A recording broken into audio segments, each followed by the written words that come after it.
Perhaps the fate of the McCain-Palin campaign lies in the hands of a power much greater than America's constitutionally designated democracy. In fact, your votes may not matter at all. Your prayers, however, that's a whole different ball of wax. In our number one story in the countdown, Sarah Palin, messenger and messiah. The governor, in June of this year, addressing a graduating class of students at her one-time church, the Wasilla Assembly of God. Here she recalls how one pastor set the stage for her to win the gubernatorial election.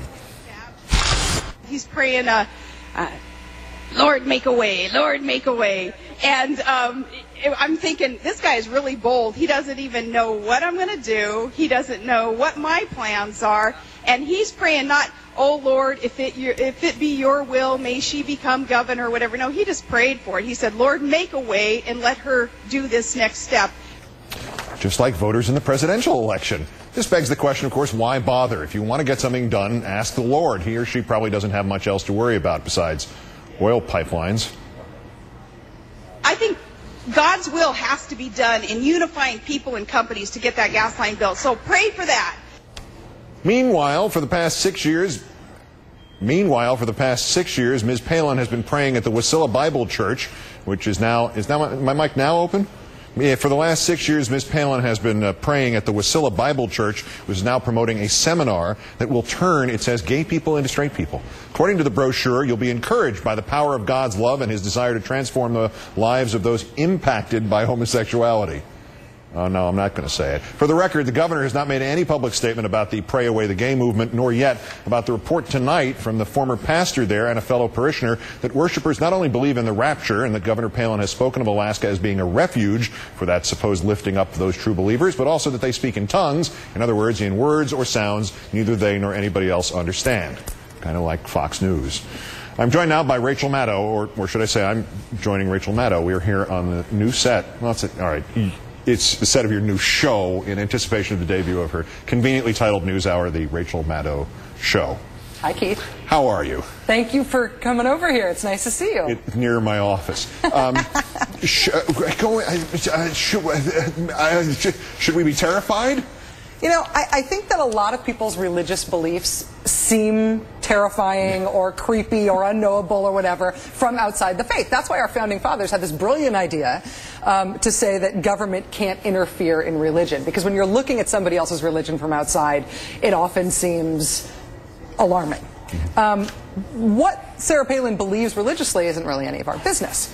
What she needs to be asked about, what we need to figure out whether it's worth worrying about, is whether she thinks that God is directing her public policies, whether she believes in the separation of church and state, whether she believes that she has been elected to public office in order to do the will of her religion, and if God is speaking through her. Then I think there's cause to worry. Well, we just had one of those presidents, and it hasn't worked out so well. Yeah. But this, listening to her, and this doesn't just apply to the tape we just saw, but this throughout the 10 days of Sarah Palin. She's Elmer Gantry. She's Amy Semple McHockey Mom. Which group is larger, do you think? You have any idea? Do we have any idea? Those who will look at those tapes, whose eyes will then roll back in their heads, and in tongues they will say, I like this woman, or this candidate, or Americans who will then shout a three-word question beginning with, what the?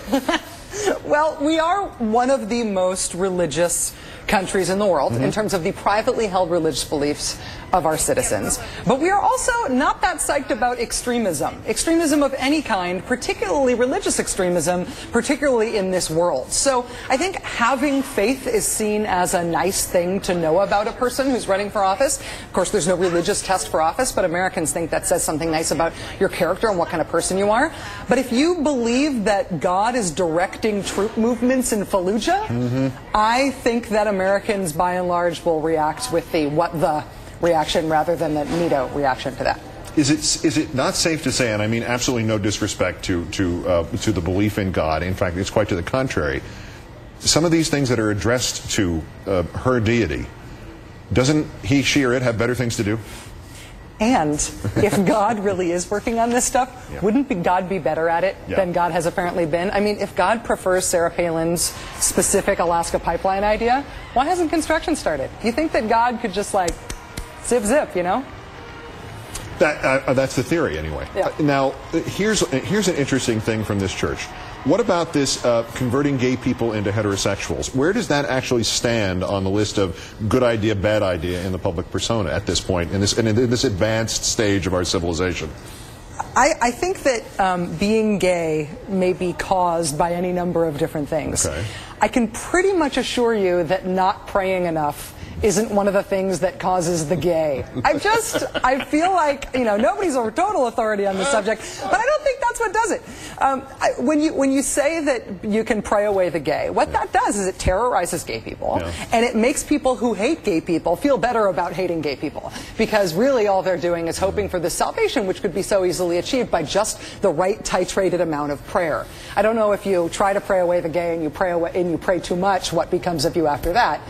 But David Duchovny. Sure. You go too much of that. You get too much of that pray. They've got services for that as well. Yeah. Oh man, I don't know. All right, look. I'm going to spend the last minute of the show promoting your series. What's coming up on your show, Rachel? Oh, well, thank you for asking, Mr. Olbermann. Apart from these hypnotizing graphics that make everybody stay and Doesn't watch. it look like you might win me in roulette? Or somehow I'm thinking of the British flag. I don't know why. Oh yeah, right, I can see that. Well, this guy on our network scored an interview with Barack Obama. Oh, him. So we're going to be talking a little bit about the Barack Obama interview. You're starting with that guy? Yeah.